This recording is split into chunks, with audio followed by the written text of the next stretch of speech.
ఏదైతే మా college parents డేకి గేమ్స్ అయితే ఆడిపించేశారు. ఇంత చిన్న గేమ్ కి ప్రైజ్ గెలుస్తామని కల్లో కూడా ఊహించలేదు అనమాట. హలో గాయ్స్, నేనైతే మా కాలేజ్ ప్రోగ్రామ్ ఏంటంటే పేరెంట్స్ డే అంట. నేనైతే మా పేరెంట్స్ రూమ్ పిలుచుకొచ్చేసాను. అయితే చాలా మంది పేరెంట్స్ రూమ్ పిలుచుకొచ్చారు అనమాట. ఏదైతే ఒక పూజారి వచ్చే లోపల గేమ్ ఆడడానికి అయితే వెళ్ళమన్నారు. మేమైతే గేమ్ ఆడడానికి అయితే వచ్చేసాము. అయితే చాలా మంది పేరెంట్స్ గేమ్ ఆడుతున్నారు అనమాట. మా డాడీ కూడా గేమ్ ఆడడం స్టార్ట్ చేశారు అనమాట. ఏదైతే వచ్చి 50 సెకండ్స్ టైంలో మా డాడీ 30 సెకండ్స్లో పూర్తి చేశాడు గేమ్. ఒకసారి మీరే చూడండి గాయ్స్.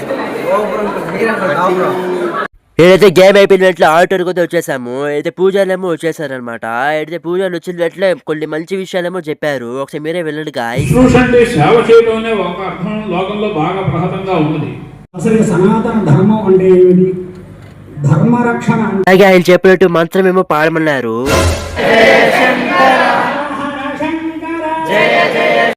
బాబు నేను చెప్పింది చెప్పండి. ప్రోగ్రామ్ అయిపోయిన వెంటనే డైరెక్ట్ గా స్టాల్స్ కడుకొని వచ్చేసాము. అయితే బజ్జీ ఐస్ క్రీమ్ అయితే తినేసాం అనమాట. ఐస్ క్రీమ్ అయితే చాలా అంటే చాలా బాగుంది గాయ్స్. అబ్బా సూపర్. ఏదైతే నాకు కాల్ చేసి మీ డాడీ ఆ కప్ గేమ్ లో ఫస్ట్ ప్రైజ్ గెలుచుకున్నారని చెప్పారు. డైరెక్ట్ గా స్టేజ్ కాడికి అయితే వచ్చేయమన్నారు. మేమైతే స్టేజ్ కాడికి వచ్చేసాము. ఒకసారి చైర్ పైన ఇచ్చిన ప్రైజ్ వీడియో చూడండి.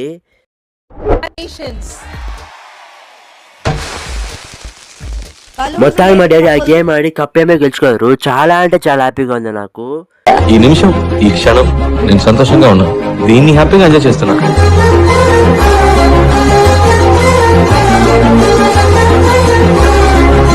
అయితే మా ఫ్రెండ్స్ గారితో వచ్చేసాను. చాలా అంటే చాలా బాగా ఎంజాయ్ చేశాను అనమాట. ఒకసారి మీరే చూసేయండి గాయ్స్.